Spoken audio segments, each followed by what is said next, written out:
હા, તમે જે બોલી રહ્યા છો એ બધું ફરિયાદમાં લખેલું છે?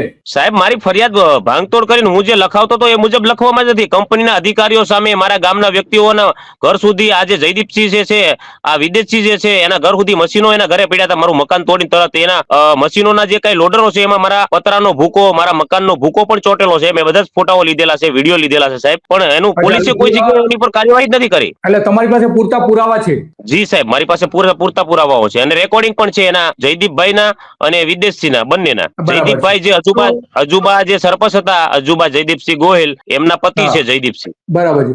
તો તમે આ વડાપ્રધાનને જે પત્ર લખેલો હતો કે ભાઈ મારી ઈચ્છા મૃત્યુ, અને ત્યાંના રાષ્ટ્રપતિને પણ પત્ર લખેલો હતો, તો કેમ જી ઈચ્છા સાહેબ. મૃત્યુનો શા માટે તમે ઈચ્છા મૃત્યુ માંગેલું? સાહેબ, મારા જેવા નાના માણસનું આ લોકો તોડી પાડી અને બધું ધ્વસ્ત કરી દેતા હોય છે, અને પોલીસ બેડામાંથી અમને કોઈ સહયોગ ન મળતો હોય, અને અમને જો 15-15 દિવસ સુધી અમારે ન્યાય અને અમારી જે કહ્યા મુજબની ફરિયાદ દાખલ કરાવી હોય તે માટે અમને દબાણો કરવામાં આવે, અમે જેમ ગુનો કર્યો હોય એમ સાહેબ, ધમકાવવામાં આવે, તો અમે રાષ્ટ્રપતિજીને ન અમે અમારી અરજ અને અમારી જે કઈ વ્યથા છે, અમારી જે પીડા છે, ન જણાવીએ તો અમે શું કરીએ સાહેબ?